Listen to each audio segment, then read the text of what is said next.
Então eu queria dar graças a Deus por esse privilégio de estar aqui. E eu queria compartilhar então uma palavra com os irmãos. Está em Marcos, capítulo 11. Como? Não, gosto da mão mesmo. Marcos 11. Então, na verdade, irmãos, eu tinha, acho que foi na quinta-feira que eu troquei mensagens aí com o Alexandre, eu tinha uma palavrinha assim que eu achava muito oportuna para esse momento, mas ontem, depois da chuva, né, quer dizer, choveu bastante, né, lá no bairro onde eu moro, né, em Gabaú, e assim, tipo umas 6 horas, acalmou um pouquinho, eu fui dar uma caminhada. Eu preciso dar umas caminhadas aí, né? E na hora que eu fui caminhar, é como se Deus tivesse me falado que eu deveria estar ministrando uma outra coisa. E aí ele me deu Marcos capítulo 11. Mas não se preocupe que quando Deus fala comigo para ministrar uma outra coisa, Ele quer falar comigo. Então, às vezes você pode falar, não, mas essa palavra aí talvez não seja tão relevante para a minha vida. Mas para mim é. Por quê? Porque eu acabei depois voltando para minha casa, da andada, né?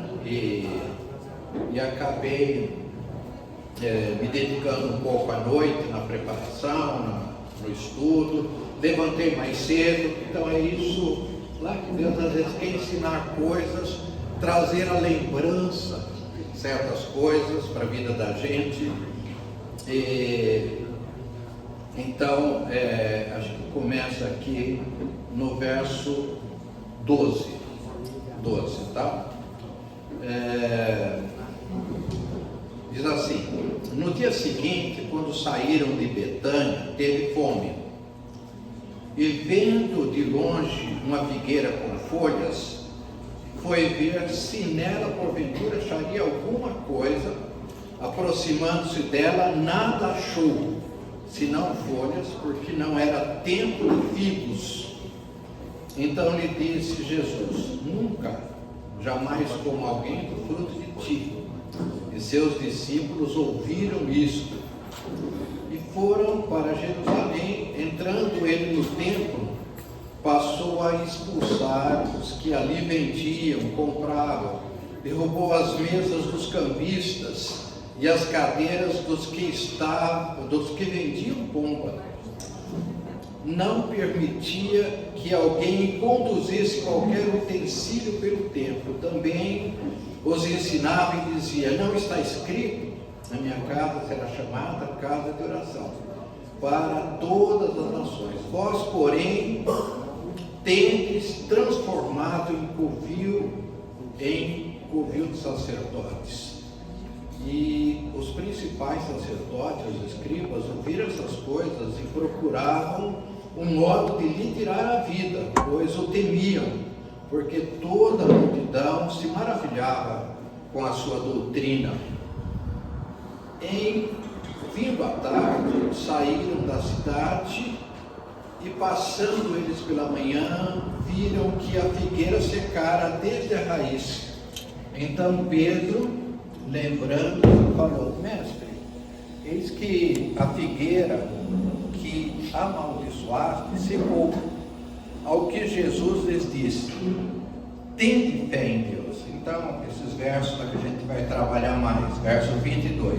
Ao que Jesus lhes disse: tende fé em Deus, porque em verdade vos afirmo que se alguém disser a este monte: ergue-te e lança-te no mar, e não duvidar no seu coração, mas crer que se fará o que diz, assim será com ele. Eu vou ler novamente o verso 23, que eu perdi um pouco a entonação aqui.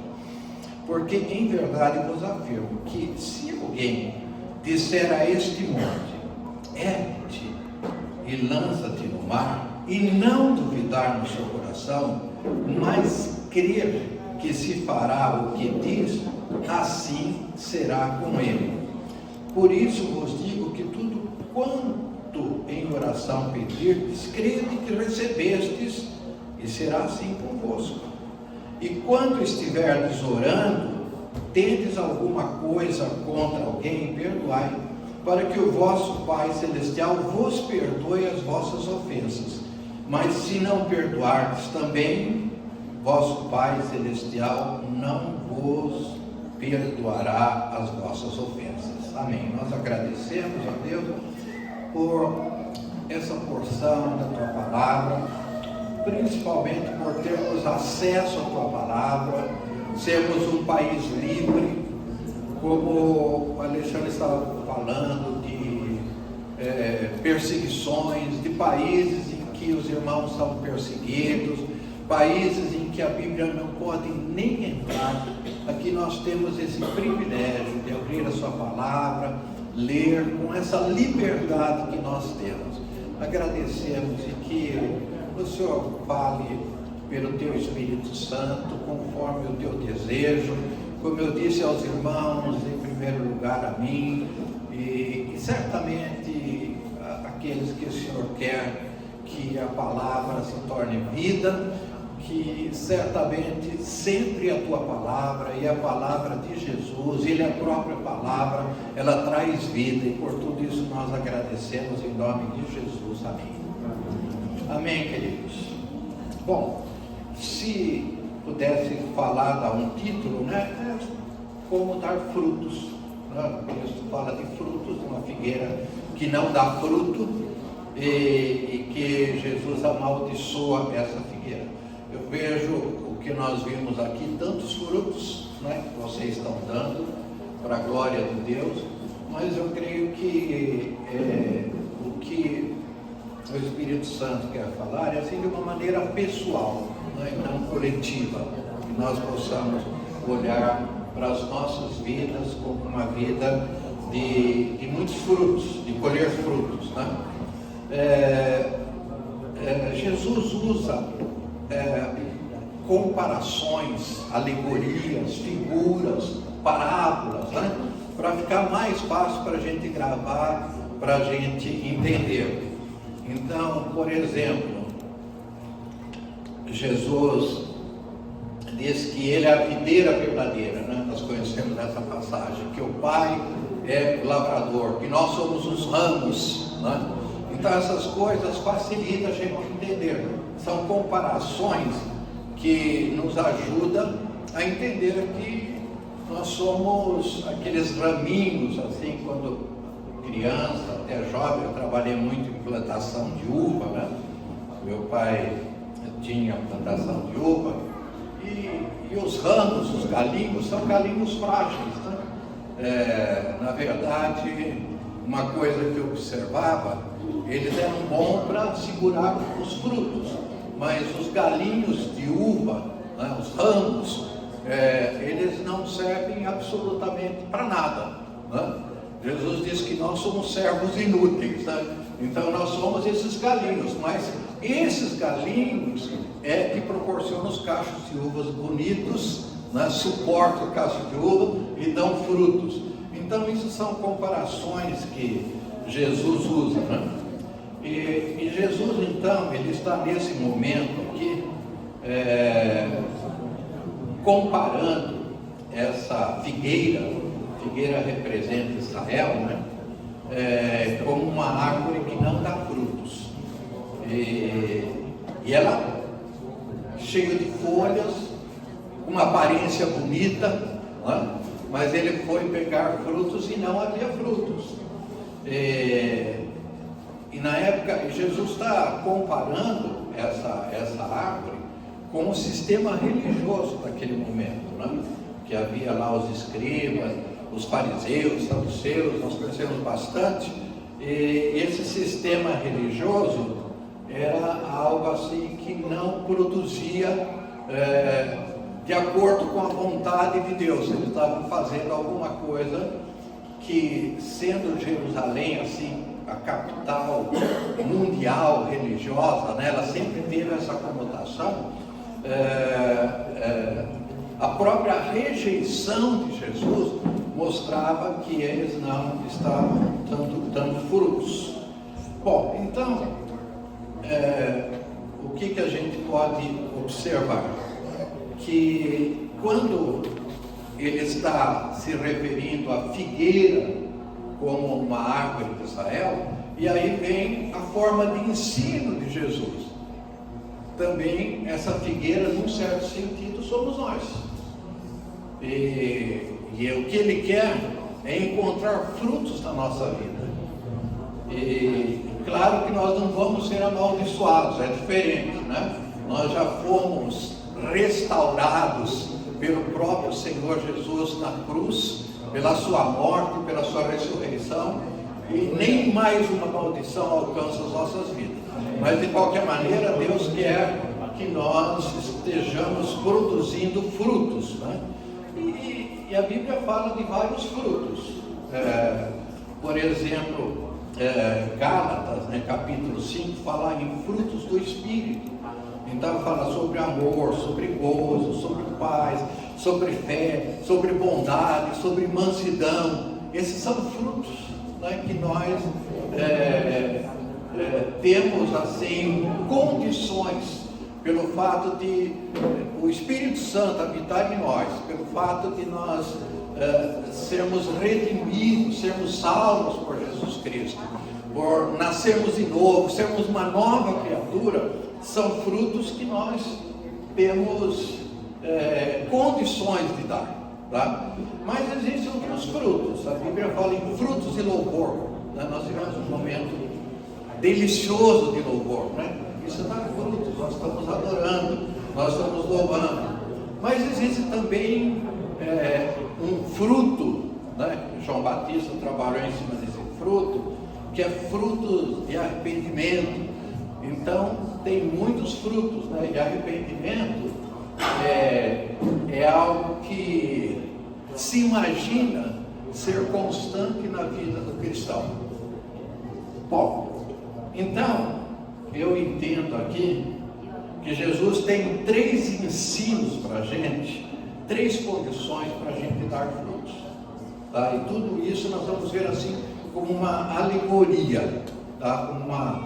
Um ensino figurativo, uma figura.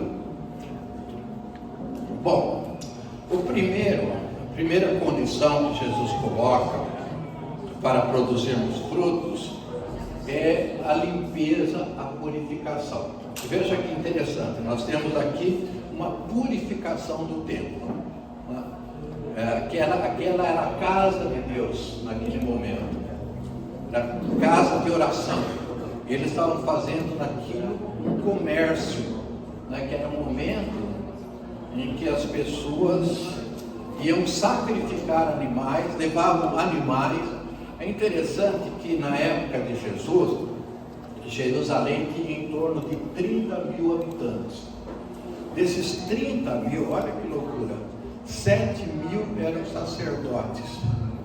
E por que existia tantos sacerdotes? Claro que eles faziam rodízio, trabalhavam no templo, eles faziam, eles serviam de instrumento para sacrificar animais. Então as pessoas tinham pecado, a gente conhece bem, né, essa lei de Moisés. Então eles levavam ou cordeiro, ou pombas, ou algum animal para ser sacrificado, e esses sacerdotes serviam para esse tipo de serviço. Então eles sacrificavam. Só que vinham pessoas de locais distantes, haviam judeus espalhados pelo mundo, e eles vinham e eles traziam, em vez de trazer animais, eles tinham dinheiro e compravam esses animais no local para sacrificar, e aí existiam as mesas dos cambistas, e tudo isso cujo objetivo inicial era perdão de pecados, então, através do sacrifício, virou comércio. Então eles comercializavam aquilo. E aquilo é abominável para Deus. E Jesus então toma essa iniciativa. Agora, o que eu tenho a ver com isso, com essa limpeza do templo? Então nós vamos entender que a partir do momento em que Jesus é sacrificado como Cordeiro de Deus, como Cordeiro Santo de Deus, então cessa a necessidade desses sacrifícios. Então a palavra de Deus nos ensina que ele foi morto desde a fundação do mundo. Amém, irmãos? Pode manifestar um pouquinho quando a gente fala assim. Isso ajuda, né? Tem um pregador que eu vejo aí às vezes pela internet. Ele fala assim, ele diz: estou me esgoelando aqui, vocês estão quietos, me ajuda aí, me ajuda aí, me ajuda aí. Então de vez em quando me ajuda aí.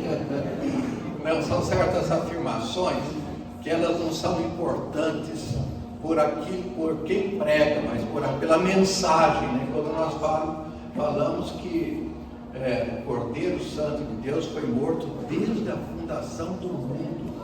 Quer dizer, uma coisa assim, o propósito de Deus, ele já sabia tudo o que ia acontecer. Então você imagina, na eternidade, no coração de Deus, o filho dele já estava sacrificado, ele já tinha tomado essa decisão. Isso é glorioso, né, para a gente entender isso. Então, com a morte de Jesus, com a ressurreição de Jesus, o que acontece?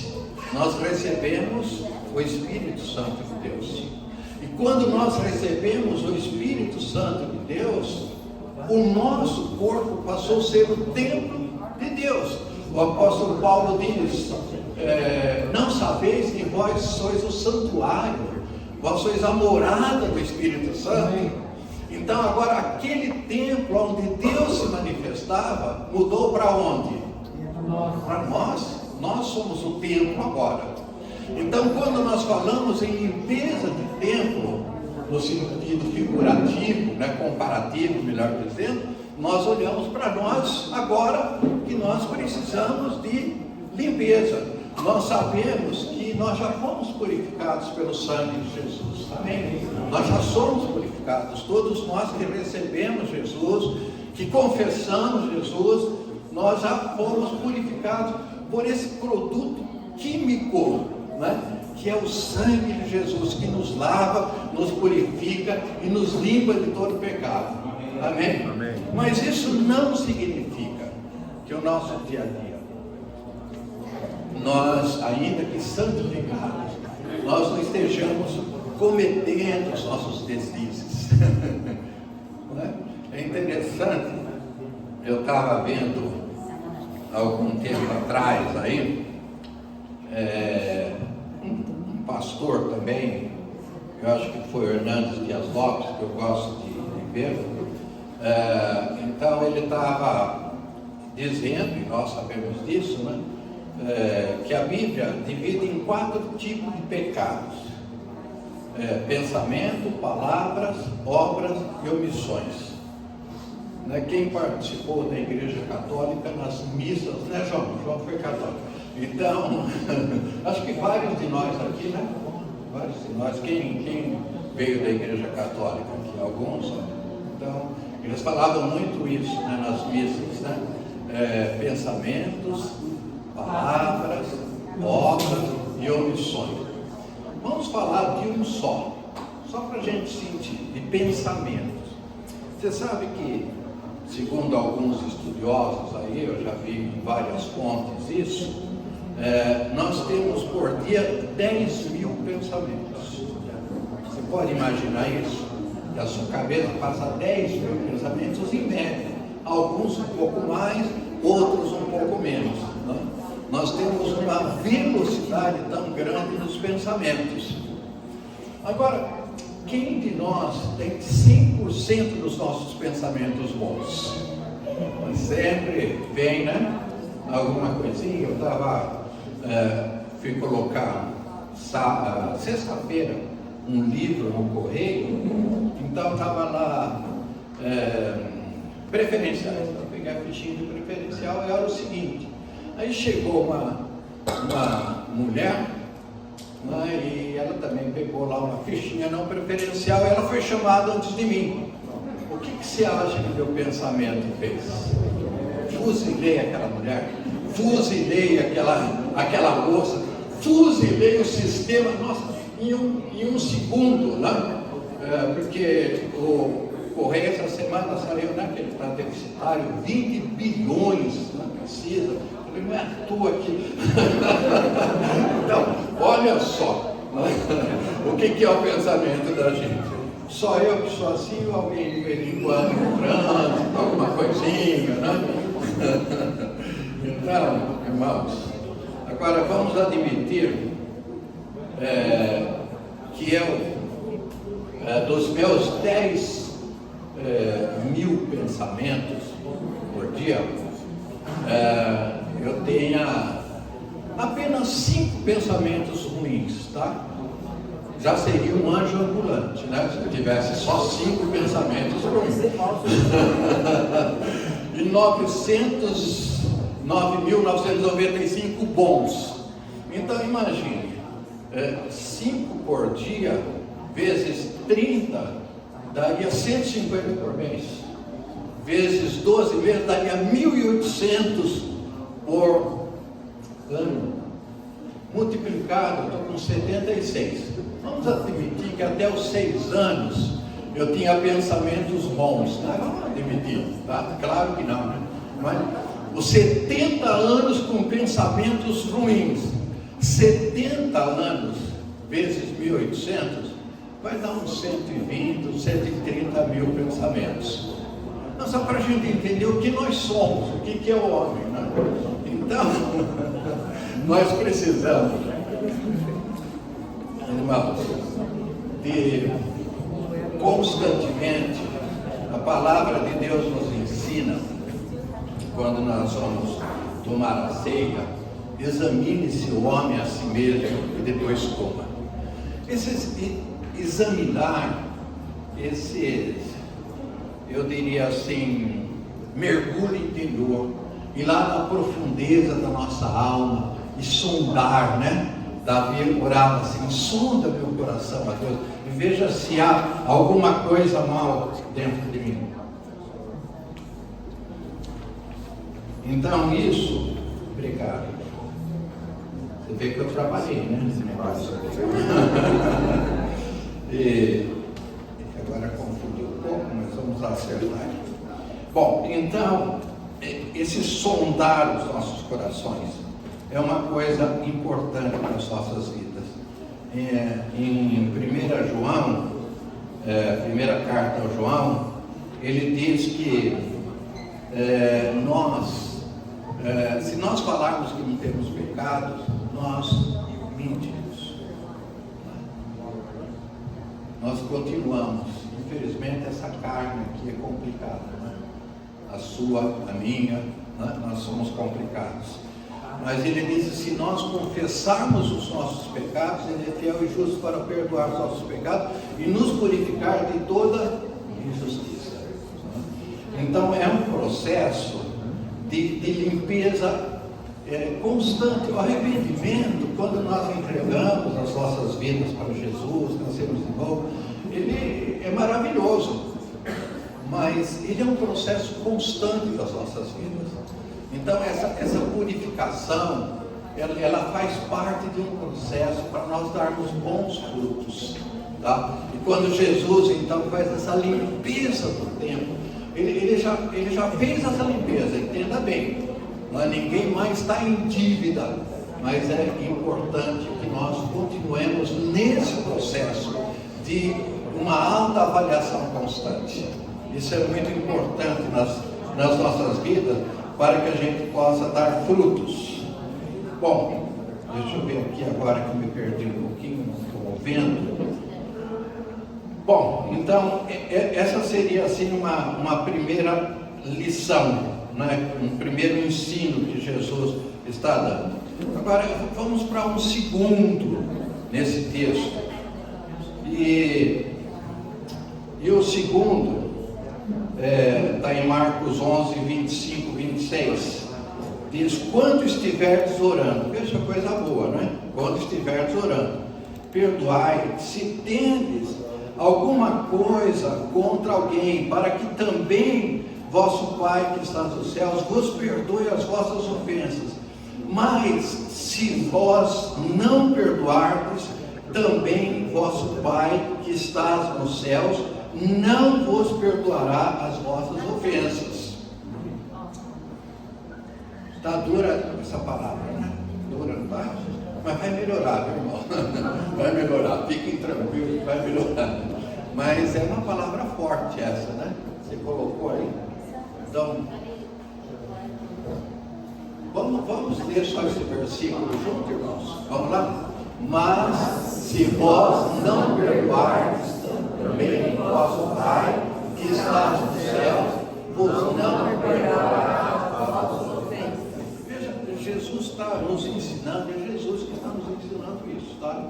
Então a gente sabe que é a palavra da vida, a vida que está nos ensinando isso. Então, quando nós estivermos orando, que é muito bom, né, nós orarmos, mas a nossa oração pode não passar do teto, tá?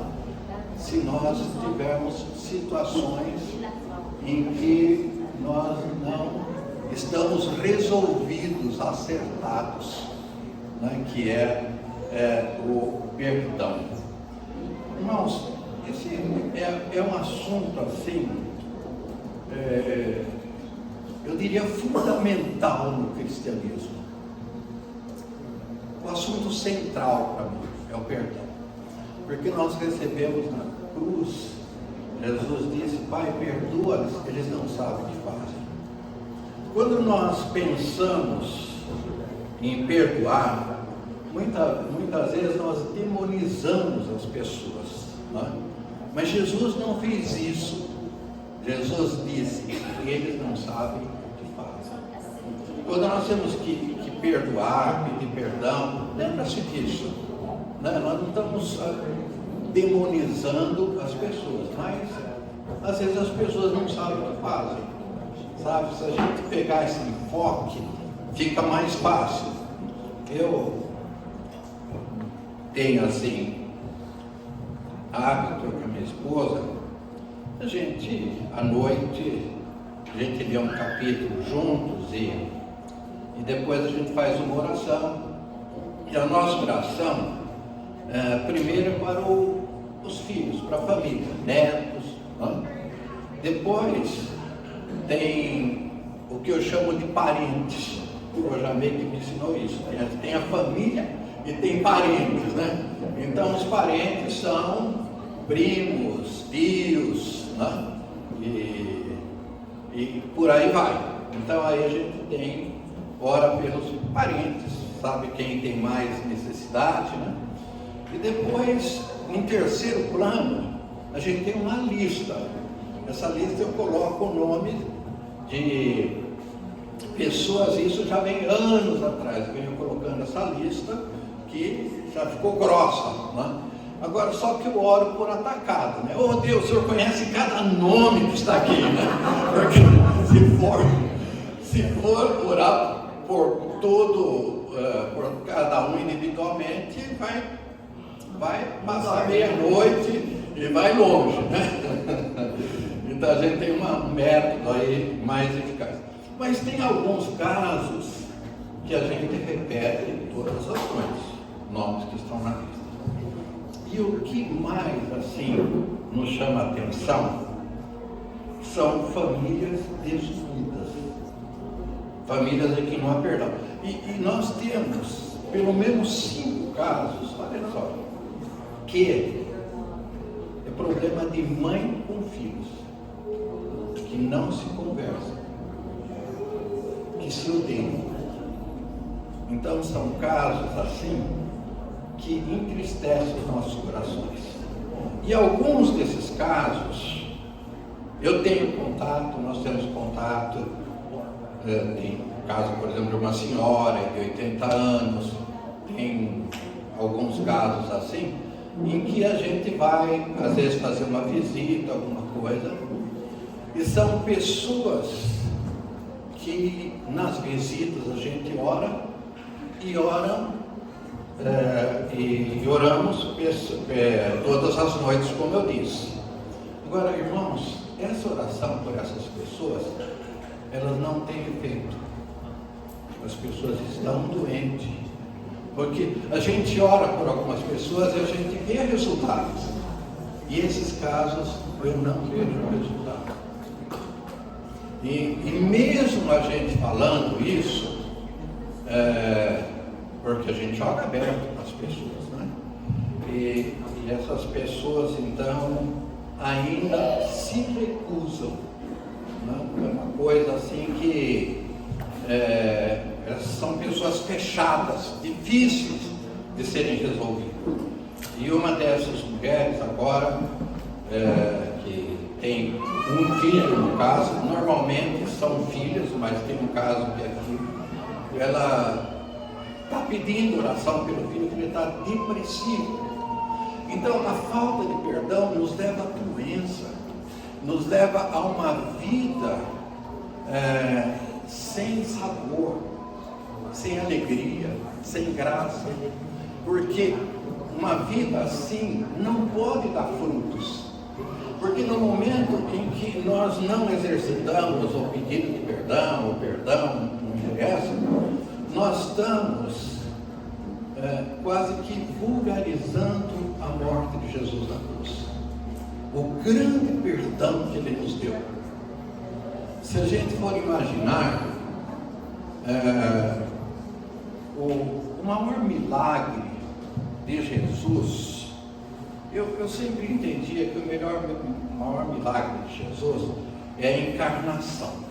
Como é que pode Deus, de repente, lá no óvulo, ser fecundado, ser um feto, e ser assim, cuidado por uma mãe, amamentado, senão ele morre, não é? Mas com o tempo eu fui entender que o maior milagre é a morte de Jesus. Sabe por quê?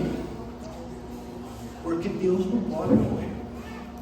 Deus não é eterno. Se Deus é eterno, como é que o eterno morre? Na verdade, esse é o maior milagre.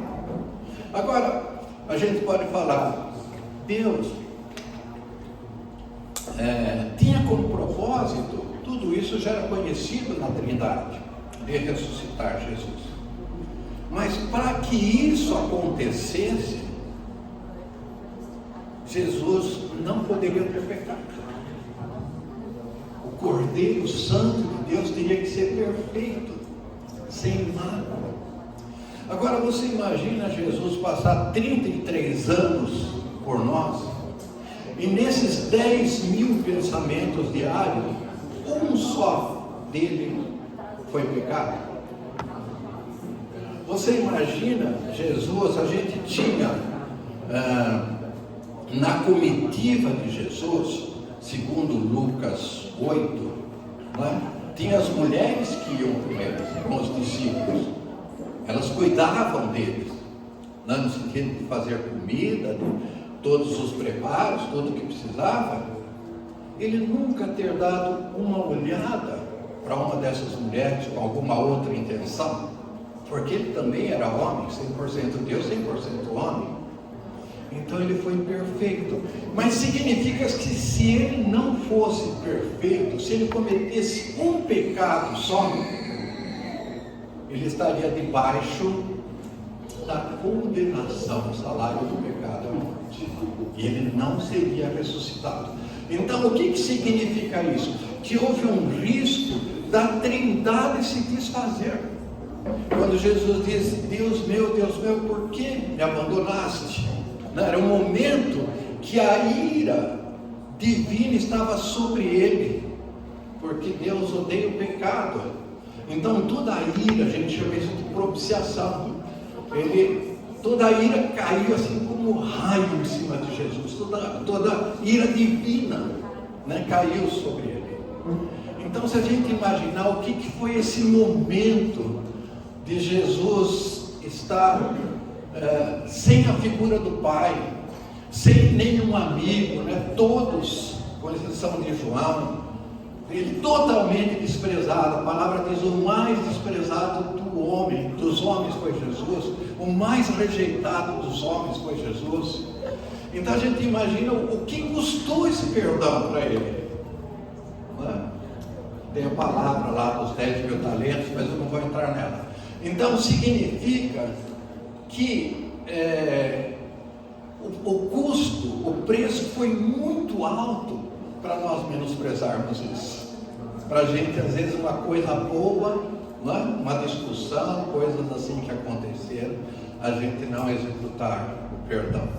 Então esse texto mostra que nós podemos dar frutos se nós realmente, através da nossa oração, estivermos assim na liberdade do Espírito, puro para poder orar. E isso são iniciativas humanas. O perdão é uma decisão nossa, não é algo do sentimento, não? Porque Jesus nos amou, é verdade, mas Ele tomou a decisão, Ele veio com essa decisão de nos perdoar. Amém, queridos? Então, como é importante esse item para a gente entender como a gente pode dar frutos. E a terceira condição é o que a gente trata no que seria a fé, né? O terceiro ensino, que essa parte é mais gostosa, por isso disse vai melhorar, tá? A parte mais dura já foi. Então a terceira condição que Jesus coloca é o frutos da fé. Então é Marcos 11, 22, 24 que nós temos, né? Então respondeu-lhe Jesus: tende fé em Deus. Em verdade vos digo que qualquer que disser a este monte, ergue-te e lança no mar, e não duvidar em seu coração, mas crer que se fará aquilo que diz, assim será feito. Por isso vos digo que tudo o que pedirdes em oração, crede que recebereis e ter-lo-eis. Irmãos, eu creio, quando a gente fala de fé, que todos vocês que estão aqui têm fé, porque nós não estaríamos nesse momento aqui se nós não tivéssemos fé, né? A fé é como a mola propulsora. Eu vou lá para ter comunhão, eu vou lá para ter relacionamento com Deus, eu vou para louvar, eu vou para adorar, eu vou para estar junto com os irmãos. Tudo isso faz parte da fé. Nós temos fé. Agora, o que acontece? Jesus, ele nunca disse que alguém dos discípulos não tinha fé. O que ele disse? Ele disse que os discípulos tinham que pouca fé. Então vamos pensar o que é isso, o que é uma pouca fé. Então vamos pensar no caso de Pedro. Então ele estava lá, a tempestade, o barco, Jesus chega de madrugada, e todos eles se assustam. Então Jesus identifica que é ele, caminhando sobre o mar, e aí Pedro diz: bom, se for o Senhor mesmo, então permita que eu vá até o Senhor. E aí Jesus fala: bem. Então nós conhecemos a passagem. Pedro entra no mar, começa a caminhar, mas num certo momento ele aponta. Então Jesus diz para ele o quê? Você tem pouca fé. Agora, você acha que ele tem pouca fé? Não. Eu acho que não. Não, eu acho que a fé foi um negócio maluco, não é? A fé de Pedro, meu Deus do céu. Então, a fé de Pedro era de ótima qualidade.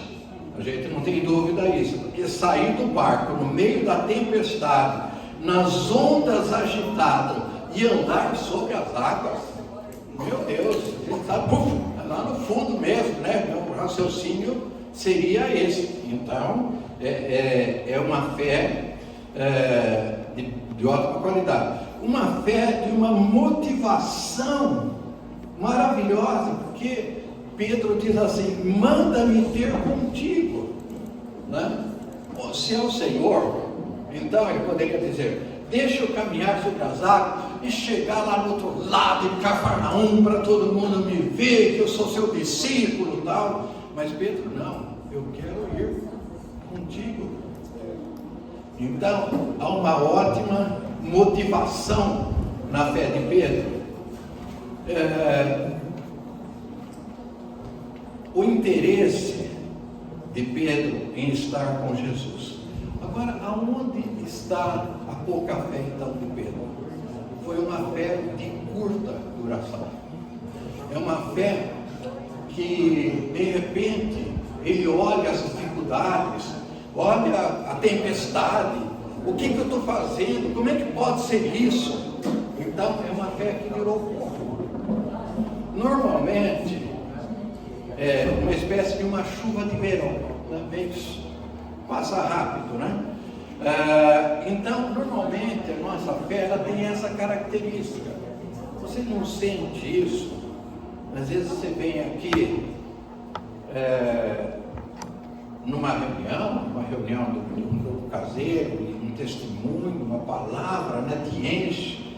Não, vai ser diferente, né? Mas parece que no dia seguinte a gente já esmorece. E aí no terceiro dia, no quarto dia. Então percebe, isso significa pouca fé. Nós temos fé, mas a nossa fé tem uma duração pequena. Então, a gente fica às vezes num evento de 3 dias, uma coisa assim, nossa, a gente não quer nem ir embora. A gente sai assim, cheio mesmo, né, dessa esperança, de expectativa, de crer que as coisas vão mudar, cheio do Espírito Santo. E passa um pouquinho de tempo, a gente já começa a perder aquele embalo, aquela corrida, né? Então, o que Jesus está dizendo aqui? Que Ele quer uma fé ousada, uma fé que perdure em todos os momentos. Uma vez, aconteceu 2 vezes isso comigo, mas uma vez aconteceu numa cidade chamada Chapecó, lá no oeste de Santa Catarina, né, que eu trabalhei um tempo numa universidade lá, e a cada 15 dias, e Chapecó para mim era um tormento por causa do aeroporto, lá, mau tempo, então tinha muita dificuldade lá. E cheguei até uma vez ter que voltar de ônibus, porque não descia avião, nem subia, um mau tempo. Mas teve um dia que eu cedinho, amanheci no hotel, já vinha lá recado para o hotel, né, para nem ir para o aeroporto, que não ia ter porque um mau tempo. Eu olhava para fora, nossa, não dava para enxergar nada, né? E numa dessas vezes eu tinha um compromisso muito importante em São Paulo e me deu uma agonia, sabe, por ficar lá. E dobrei meus joelhos, comecei a orar, e teve um momento que parece que Deus falou comigo, como assim, houve o caso de Moisés, por exemplo, né, quando os egípcios estavam vindo de um lado e o mar no outro, né? O que Moisés fez? Clamou ao Senhor. E o que o Senhor falou? Por que clamas a mim? Pega a sua vara, abre o mar e vai embora. Tem momentos, irmãos, que é o momento a gente parar de orar e exercitar a nossa fé. Não é para ficar orando o tempo todo, né? Tem momentos que é para a gente exercitar. E não foi só o Moisés pegar 2 assim dos homens mais relevantes aí da palavra de Deus. Josué, né, acho que é Josué capítulo 7, ele estava lá com o rosto em terra, né? E Deus falou para ele: por que você está com o seu rosto em terra? Chega de orar. exercita a sua fé, vai e vence o medo. Então tem momentos assim. E quando Deus falou isso comigo, eu abri a janela do hotel, aquilo, sabe, era bronzeado, aquelas nuvens, né? Eu estendi as mãos, eu fui falando, nuvens, vai se abrindo, sol vai se aparecendo. O Senhor abre um buraco nessas nuvens. Eu fui começar a dar ordem. Porque o que Jesus diz aqui? Se você tiver fé, você pede para um monte ir para o mar, se lançar no mar, e o monte vai te obedecer. Uma coisa maluca, né? Essa é uma linguagem de Jesus que ele queria expressar a grandeza do poder de Deus e da fé. Né? Então, irmãos, de repente eu comecei a ver as nuvens assim se espalharem, vi os raios do sol assim começar a descer no hotel, em todo lugar, e eu, para tirar dúvida, liguei para o aeroporto, pode vir, o tempo está melhorando. Olha, isso é lindo, isso acontece com todos nós, tá? Nós temos de um jeito ou do outro, nós já vimos o poder de Deus. Só que aí acontece o quê? Numa oportunidade seguinte, eu estava vendo que foi uma época que eu viajava muito a serviço, né? Por causa da universidade e tal. E tinha que novamente pegar um avião, isso já em São Paulo, e aquele trânsito que não andava. E você reparou uma coisa interessante? Quando tem um trânsito que não anda, principalmente na marginal lá, né? Você fala, nossa, acho que aconteceu um acidente, uma coisa terrível, porque não anda. Aí você chega no lugar, vai todo mundo passando e o trânsito vai bem. Então, para mim, aí tem a mão do diabo, você entendeu? Para atrapalhar, para confundir a sua vida, não é? Aí sim, aí o negócio é diferente, tá? Aí eu comecei a lembrar daquela minha experiência lá em Chapecó, eu comecei a dar ordem para o trânsito, mas com fé. Lá Deus é poderoso para fazer isso. Eu sou filho, você é filho, não é? Por que eu vou ter que ficar envergonhado do compromisso que eu tenho, perder o avião, por causa de alguma coisa que talvez é o diabo que esteja fazendo? Então, isso a gente começar a exercitar a fé, não numa oportunidade apenas, mas numa sequência. Isso deve fazer parte da vida da gente. Isso é algo que são promessas de Deus. Deus tem promessas para nos livrar da gente. Quando ora o Pai Nosso, Pai, livra-nos de todo mal. Mal é maligno, M-A-L, né? Livra-nos do maligno, livra-nos de acidentes. Então, é a oração que Jesus nos ensinou, e nós fazemos isso com convicção de que isso é verdade, porque senão ele não ensinaria isso. Ele está dizendo, olha, se você orar, Pai, livra-me do mal, livra-me do mal, como termina a oração do Pai Nosso? Teu é o reino, o poder e a glória para sempre. Então, teu é o reino, o Senhor é rei, eu tenho um rei, Jesus é o rei, né? Teu é o reino, o poder, teu é o poder, tua é a glória, teu é o louvor, vai acontecer isso, é louvor da tua glória. Amém, queridos? Então, exercita a fé com ousadia. Isso é dar frutos. Deus quer esse fruto das nossas vidas. Então, esse texto, Jesus nos ensina quanto é importante. Eu gostaria, assim, de estar concluindo.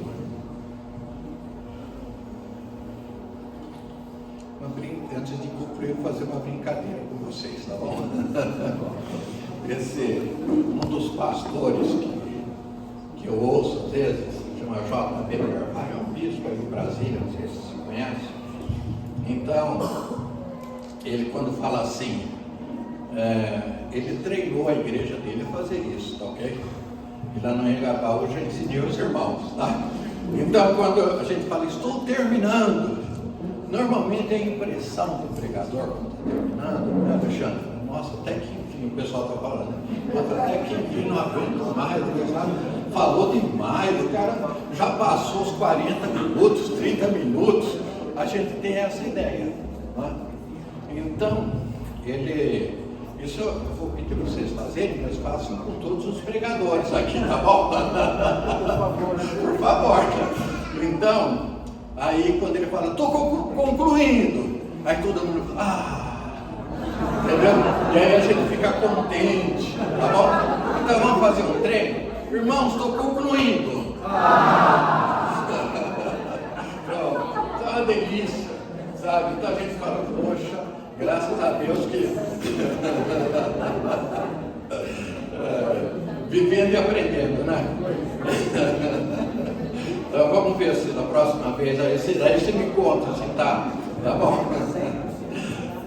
Jesus. Já valeu para mim. Irmãos, a gente sabe que o pai da fé é Abraão. Então eu queria terminar um texto do apóstolo Paulo que está em Romanos 4.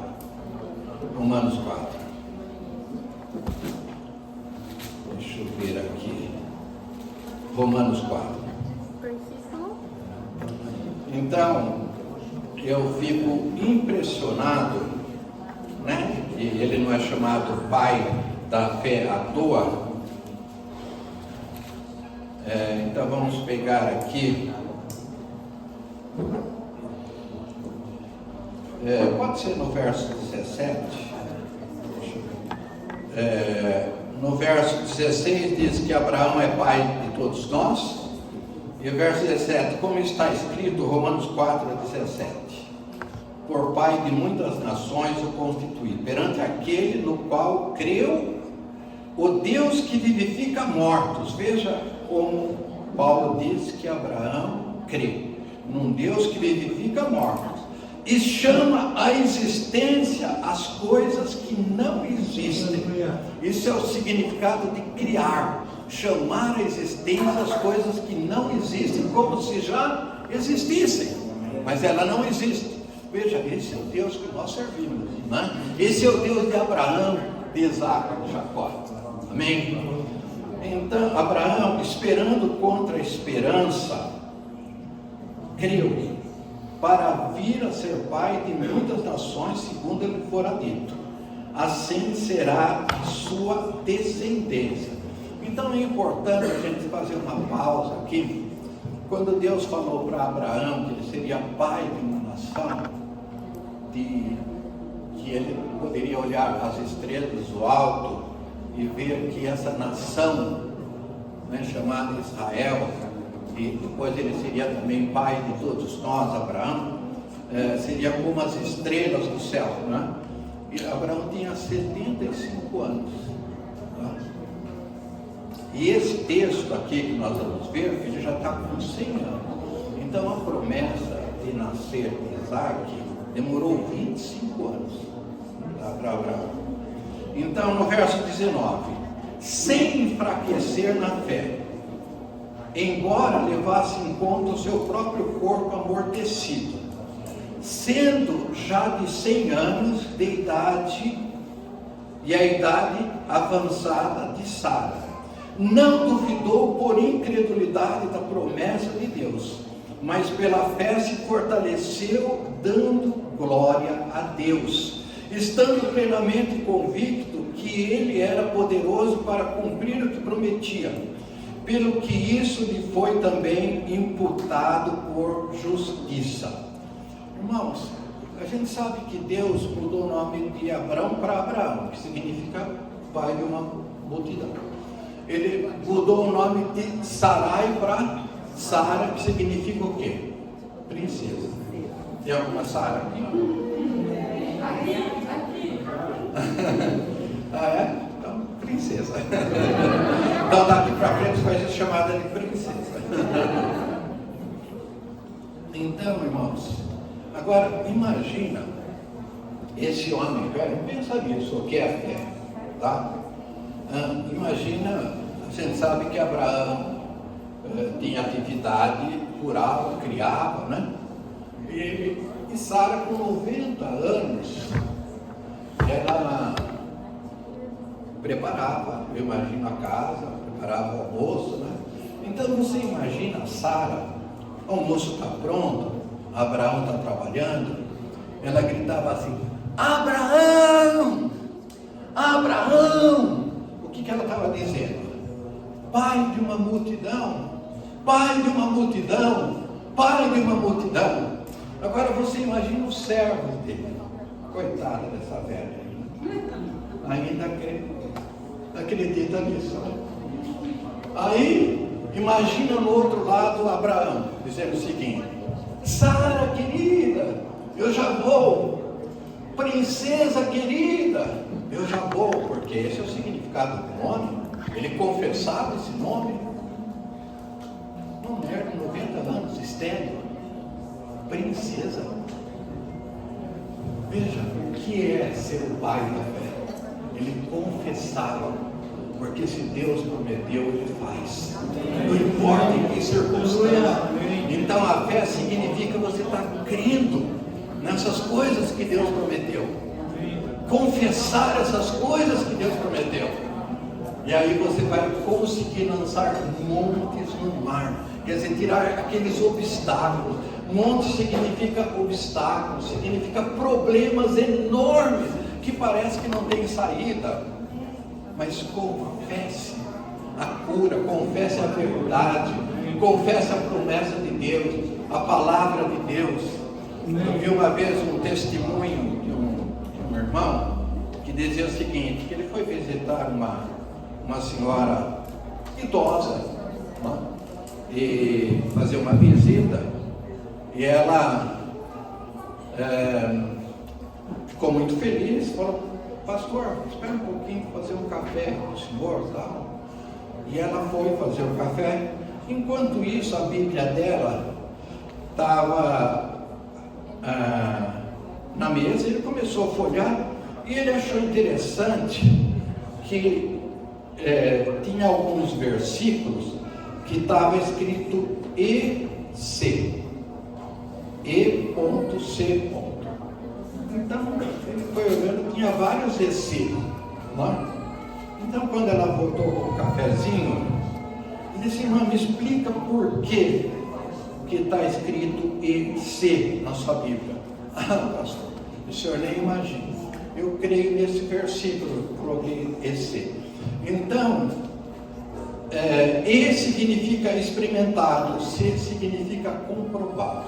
Significa que eu orei em cima desse versículo, experimentei e Deus comprovou. Experimentado e comprovado. Começa a fazer assim na sua Bíblia, sabe? Começa a colocar esse, porque isso vai dinamizando a nossa fé. No dia que a fé meio fraquece, vai lá, olha os ECs na sua Bíblia, experimentado e comprovado. Amém, querido? Deus abençoe. Feche um pouquinho os seus olhos. Vamos estar orando. Ô Senhor, Deus Pai, nós estamos aqui para realmente experimentar coisas novas que nós não experimentamos ainda. Versículos, promessas que ainda nós não experimentamos. Profecias que vieram sobre a nossa vida que ainda nós não experimentamos. Nós queremos nessa noite, Senhor, os seus discípulos diziam: acrescenta a fé. Nós queremos nessa manhã, melhor dizendo, Senhor, que o Senhor nos acrescente mesmo, que o Senhor nos desperte, que o Senhor nos energize. Não sei se essa palavra existe, mas que o Senhor nos dê essa energia do Espírito Santo, para que nós, diante de problemas, de situações que não foram resolvidas, nós podemos, Senhor, que com uma palavra ousadia, com uma fé ousada, como o Senhor tem dado para nós, determinarmos que esse problema, que essas dificuldades, que essa vitória que nós precisamos ocorra nas nossas vidas, para que nós possamos colocar um EC na nossa Bíblia, Deus. Ajuda-nos, Senhor. Dá-nos força, ó Deus, para perdoar, se assim for necessário, assim como o Senhor nos perdoou. Que o Senhor nos encoraje a cada dia, Senhor, a estar liberando perdão, abençoando vidas. Para isso nós nascemos para ser bênção, para abençoar vidas, porque nós recebemos a bênção maior do alto, a bênção maior que veio daquela cruz, em Jesus Cristo.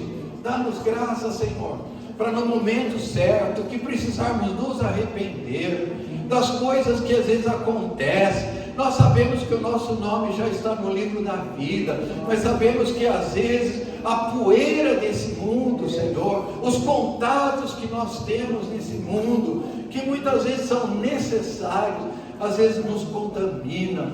Nós queremos confessar quando necessário, ó Deus, nos examinar quando necessário. Acrescenta nas nossas vidas tudo isso, para que nós possamos, em nome de Jesus, a dar frutos, Senhor, muitos frutos. Para isso nós estamos aqui, ó Deus, para abençoarmos uns aos outros, para abençoar esse mundo complicado que nós vivemos hoje. O Senhor deu para nós como um canal de bênção, para nós, Senhor, certamente, agora em grupo, como igreja, como nós vimos alguns exemplos aqui, como igreja estar mudando o rumo das coisas. O Senhor deu esse poder para nós, em nome de Jesus, nós agradecemos. Amém, Jesus. Aleluia.